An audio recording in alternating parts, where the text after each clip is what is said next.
Well, Sumy is a key border town that the Russians need to take if they are to secure their supply lines from the east. Sumy too is under siege, and like so many cities, its residents are also paying the price of indiscriminate Russian bombing. Paul McNamara has taken a closer look at one attack that left more than 20 people dead in and around Spartaka Street, a quiet residential road once upon a time in a southern suburb of Sumy. It is tragic, yet typical of countless other attacks across the country. And a warning, Paul will be showing you some disturbing images. This, in the east of Ukraine, 30 miles from the Russian border, is Sumy, a picturesque city you may well never have heard of, but now a key battleground on the main highway from Russia to Kyiv. Russia has wrought destruction across Ukraine. Here in Sumy, one small snapshot of the suffering unleashed. We're going to take a look at a suburban neighbourhood in the southwest of the city and take a walk along Spartaka Street as it was before the invasion. The people that lived here aren't wealthy, but there are signs that life was, until recently, improving. Well, here it is today, battered by artillery, but still standing. As you look around the street, it's the same with number 10 Spartaka Street. Number 8 has completely vanished. All that remains of the lives once lived in this home are the bodies sprawled out on the street in front of a wall that no longer exists.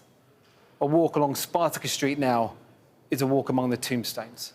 Just 2 houses, the only landmarks left identifiable for us to verify this location.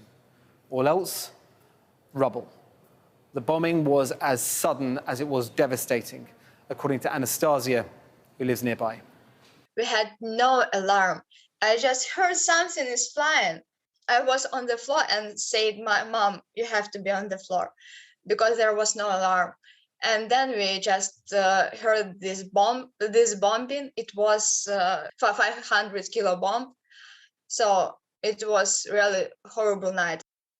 21 people, including 3 children, are reported to have died in these overnight airstrikes, including 16-year-old Artyom Primenko, his mother, his grandmother, and his 2 younger brothers. Despite Russian attacks, Ukraine says it still holds the city, repelling Russian armour.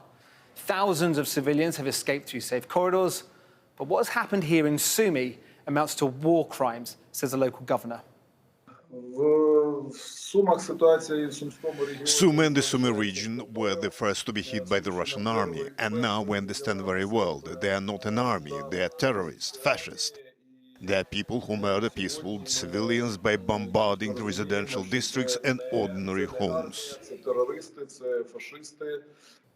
Russia has now bypassed Sumy in its advance to Kyiv. But holdouts like this leave supply lines vulnerable, which means the city is still in Russia's sights. So, despite the devastation already brought down on them, in Sumy, they fear worse is still to come.